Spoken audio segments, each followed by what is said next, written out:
llama Ángel sin libertad, de un escritor colombiano llamado John Faber Lastra.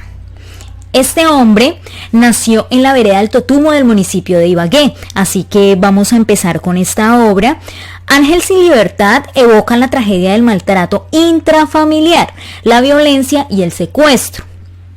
Argenis, su protagonista, encarna a una mujer que tiene que afrontar una vida de infortunios. La mala relación existente con su núcleo familiar es el punto de partida que la lleva a escenarios desconocidos y que la convierte en una mujer con poca capacidad para amar, porque a la vez la fortalece y la lleva a sacar de su gallardía el ímpetu necesario para seguir luchando en una sociedad de desigualdades. Como ya todos sabemos, esta es una temática que realmente nos evoca o nos relaciona a todos nosotros como país.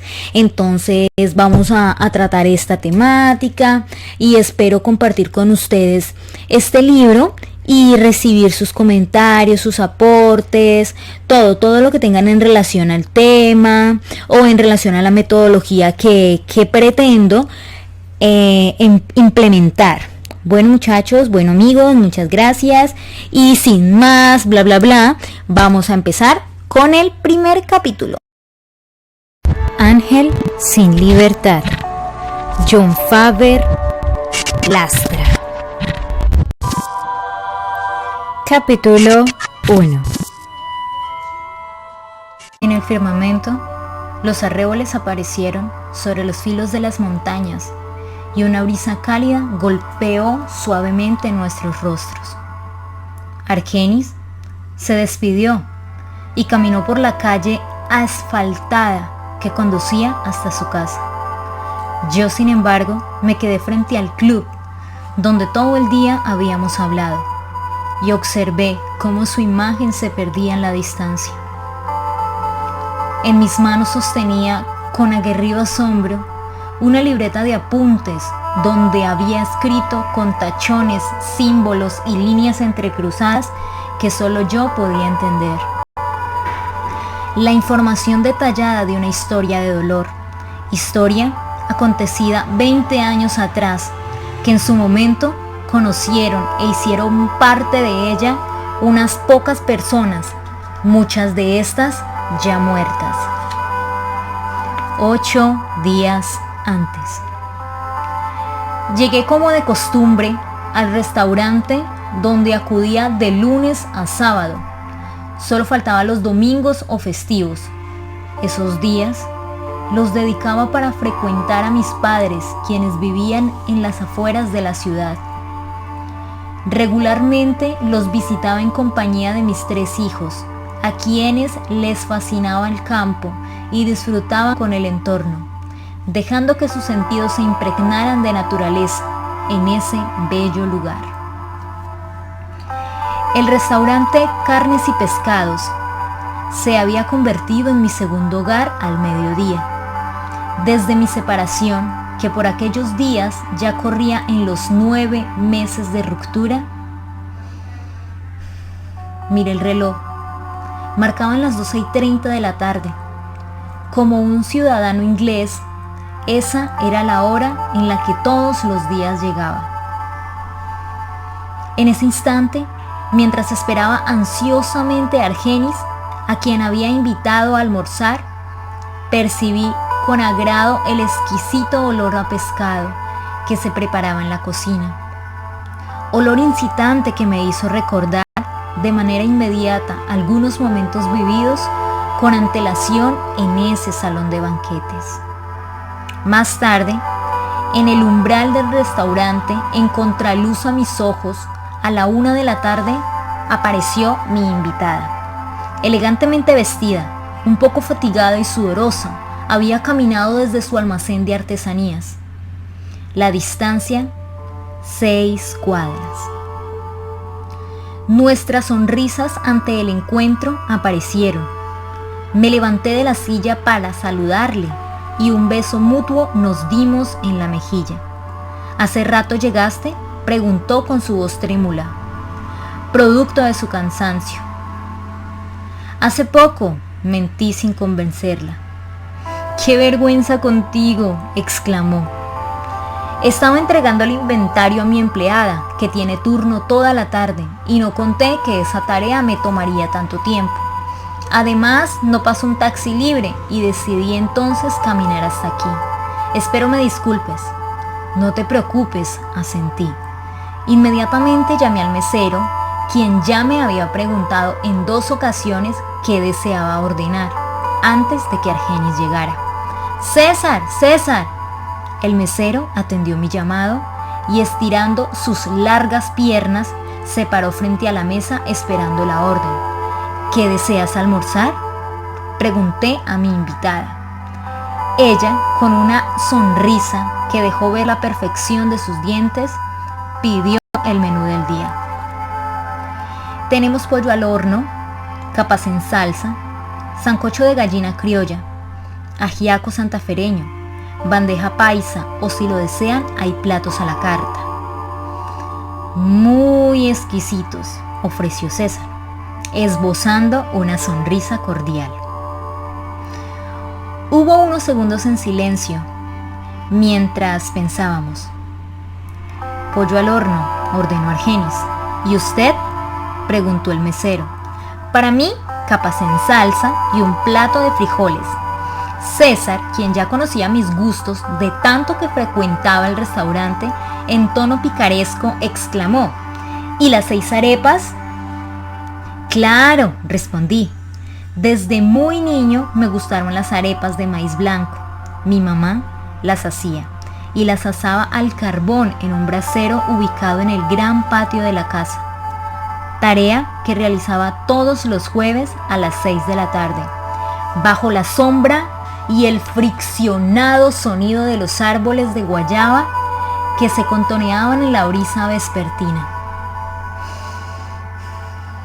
Recuerdo también que algunas las cogía de la parrilla y me las comía aún calientes, usando la táctica de soplarlas y de pasarlas de mano a mano, después de cada premeditado mordisco. Fueron muy bellos esos tiempos de mi niñez al lado de mis padres en el Tutumo, mi vereda natal, donde no solo se comenzó a gestar el gusto por las arepas, sino también por el pescado, que papá frecuentemente compraba en las pescaderías de la ciudad, y por los frijoles, que todos los días eran el menú proteínico ideal de mamá a la hora de la comida. ¿Comienzo la historia?, preguntó Argenis, mientras yo me transportaba en los recuerdos, y antes que el almuerzo fuera servido, respondí: sí, me parece perfecto que inicies ya. La historia que te voy a relatar es la historia de una mujer que desde muy niña, quizás desde antes de nacer, comenzó a sufrir. El embarazo no fue deseado por su progenitora, y ese sentimiento mezquino e inverosímil en el comportamiento de una madre se fue convirtiendo en la causa de sus futuros males. Con ese argumento comenzó mi invitada a relatar la historia, y desde ese momento la expresión de su rostro cambió significativamente. La niña nació en el seno de una familia disfuncional. Su hermano, por parte de mamá, 4 años mayor que ella, no conoció a su padre, como tampoco ella conoció al suyo. Nunca se habló de ellos en casa. Era un tema que no se podía tratar en familia. Los 2 hermanos, de rasgos físicos opuestos, llevaban únicamente el apellido materno, condición civil que les trajo muchos rechazos socialmente, ya que alguna gente malintencionada les decía los naturales. La niña vivía en un barrio humilde al sur de Bogotá, con su madre, su hermano y su abuelo. Este último era el papá de su progenitora. Su abuela materna hacía muchos años había fallecido. Murió siendo muy joven, cuando dio a luz a su primera hija y única. Su abuelo nunca se volvió a casar. ni volvió a entenderse con mujer alguna. Su oficio era el de expendedor de carnes en un pequeño negocio cerca de su casa. Vivió en un municipio de Herrera, al sur del departamento del Tolima, Colombia. Cuando tenía 25 años ocurrió lo del Bogotazo. El 9 de abril de 1948, en el magnificio del candidato presidencial del Partido Liberal, el caudillo del pueblo, como fue llamado Jorge Eliezer Gaitán. Él tuvo que vivir de cerca la violencia que se desencadenó después de ese día. Violencia que llegó con ímpetu sanguinario a los campos y que partió en dos la historia moderna de Colombia. Su familia, por pertenecer a un partido político de minoría en la región, fue en su totalidad masacrada. Eran tiempos de barbarie. Se mataban entre sí liberales y conservadores, collarejos y godos, como normalmente eran denominados en el lenguaje político sectario. Y fue por tal razón que el abuelo de aquella niña decidió huir hacia Bogotá para alejarse definitivamente de esa lucha rural. Y ya estando instalado en la ciudad, que le dio la oportunidad de seguir viviendo, conoció a una mujer 10 años menor que él y en el año de 1950 se casaron. Hay que registrar que Bogotá por esos años no era tan cosmopolita como lo es en la actualidad y por tal razón demográfica. El abuelo de aquella niña tuvo la oportunidad de encontrar un trabajo fácilmente en una plaza de mercado, lo que le permitió ofrecerle a su esposa una vida más o menos digna. Hay que agregar también, para que quede bien ambientada esta historia, desde el mismo sentir de sus protagonistas, que el abuelo de aquella niña era de un temperamento fuerte y poco o casi nada afectivo, pero al menos tenía razones para hacerlo. Tenía razones para ser un hombre parco y sentimentalmente indiferente con los miembros de su familia. Su pasado lo había dejado marcado, al igual que a mucha gente que vivió en aquella época la violencia en varias zonas rurales del país. La masacre de su familia, el desplazamiento forzado al que se vio sometido y el fallecimiento prematuro de su esposa lo habían afectado significativamente. Carecía de formación académica, al igual que la mamá de la niña. Por tal razón, ahora que ya ha pasado el tiempo, ella hasta justifica sus acciones. Aquella niña vivió en carne propia el maltrato físico y verbal que se presentaba de manera rutinaria en su casa. La relación con su hermano y su abuelo también eran bastante distantes. Esa pobre criatura tenía muchos conflictos familiares, sobre todo con su progenitora, quien por cualquier insignificancia la sometía a castigos físicos. Un día le fueron colocadas las manos al fuego. El delito, haber dejado quemar el arma. Ella, a pesar de su corta edad, por ese entonces consideraba que sus derechos eran vulnerados, pues en esa preadolescencia de Expósita se sentía atropellada, abatida, sin afecto, una pequeña oveja perdida en medio de una manada de lobos que no sabían a dónde ir o a quién acudir. Fue por tal razón de evidente descontento que entrando en su adolescencia comenzó a sentir la necesidad de conocer a su verdadero padre. Cuando cumplió los 13 años, se acentuó el deseo por conocerlo y en una desenfrenada búsqueda por saber el paradero de su progenitor, logró, gracias a una vecina, dueña de una tienda de víveres y abarrotes, conocer algunas indicaciones de dónde podía hallarlo.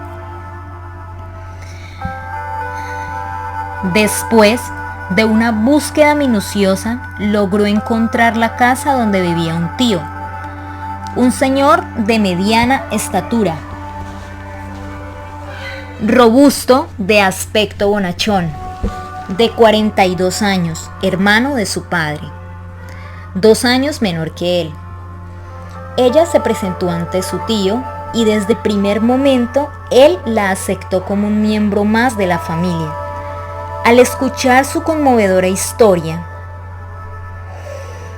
ella le preguntó por su papá. Su tío, sin dar mucha explicación, le contó que hacía 2 años había fallecido y se encontraba sepultado en el cementerio central de Bogotá. Por favor, me disculpan. Fuimos interrumpidos por el mesero, quien nos traía el almuerzo. Lo sirvió y deseándonos un buen provecho se retiró. Gracias, exclamamos. Bueno, como te iba relatando, dijo de nuevo Argenis, retomando la historia, mientras limpiaba los cubiertos con una servilleta. La noticia acerca de la muerte de su padre no le causó gran impacto, pero sí desconcierto, porque comprendió en ese momento que ya no podía conocerlo. Sin embargo, ella le pidió a su tío que la llevara a la tumba para llevarle flores y al menos de esa forma tener un contacto con aquel hombre que nunca conoció. Al llegar al cementerio, se encontró con la sorpresa de ver la bóveda de su padre sin lápida, abandonada, dominada por la maleza, sin flores y una fecha con letras y números escritos de manera irregular, 22 de mayo de 1980, y una inscripción en letras negras. NN. Comprendería el porqué del escrito y el abandono en el que se encontraba el sepulcro. Pasó el tiempo y el apego de la niña hacia su tío fue creciendo. Creció tanto que un día le confió el deseo de vivir con él, petición que su tío aceptó sin objeciones y sin pensarlo 2 veces. Programó de inmediato la fecha en la que la recibiría. Desfilaron esos días que la niña contó con religiosidad y con tanta ansiedad que le pareció eterna la llegada de aquella fecha en la que ella abandonaría su casa y se encontraría con su tío para vivir una nueva vida lejos de desamor y los maltratos.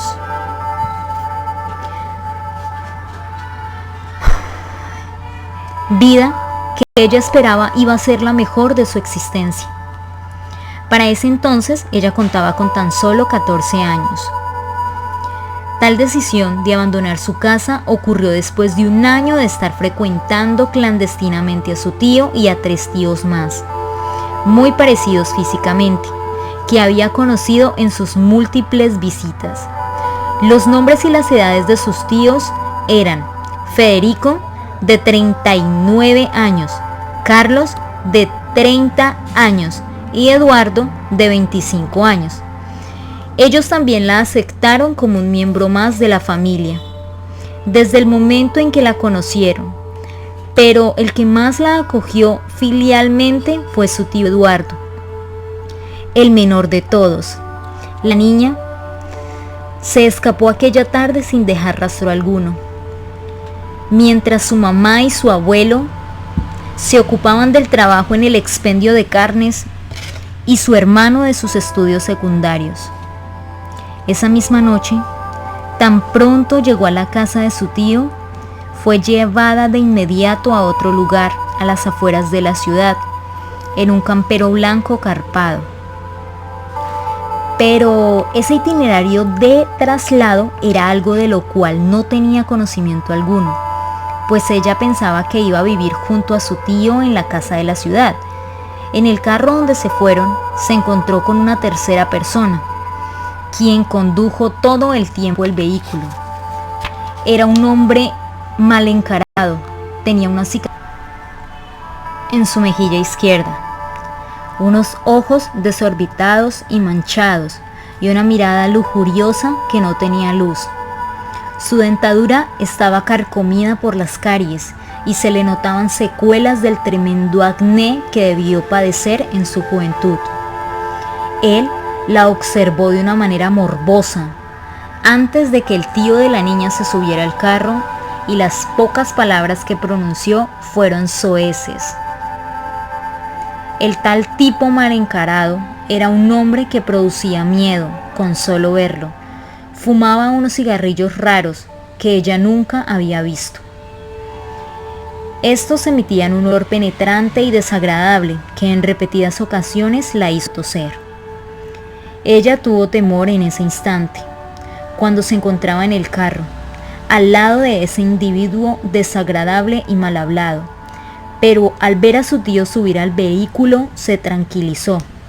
Tranquilidad que le duró muy poco. A lo tiempo ella conocería lo que aquel hombre mal encarado y su tío fumaron aquella noche. Salieron de Bogotá desafiando el frío y la bruma de esa ciudad y se dirigieron a una finca en una zona rural, a unos 200 kilómetros de la gran ciudad. En esos días ella no tenía la más mínima idea de dónde se encontraba, solo con el tiempo lo vino a descubrir. Llegaron a la medianoche, a su destino, y tan pronto ingresaron a la casa de la finca, ella fue alojada por su tío en una habitación amplia, con un ventanal enrejado, muy grande, que daba una vista penitenciaria al exterior de la casa. La habitación contaba con una cama sencilla, una mecedora y un viejo closet metálico. La niña, en aquel momento, se encontraba confundida. Intuía que algo malo le iba a suceder. Lo de los cigarrillos raros que fumaban el hombre y su tío, para sorpresa, habían causado una impresión desagradable. Ella nunca había visto tales cigarrillos, y la forma en que los fumaron tampoco. Sin embargo, le llegó el sueño, y con él la esperanza de que al siguiente día fuera mejor. Con una pijama blanca que traía en su descolorido maletín, se vistió. Después cubrió su cuerpo abrigándose del frío, con una cobijita de lana, y ya estando arropada, oró como lo hacía siempre. Luego se dispuso a dormir. En la madrugada, la puerta de la habitación lentamente se abrió. Se escuchó entonces rechinar las bisagras y la luz de una bombilla eléctrica penetró humillantemente en la penumbra. Ella no despertó, se encontraba agotada por el cansancio del día anterior. Tan solo se sobresaltó, entre sueños, por la molestia que le ocasionó la luz y el ruido.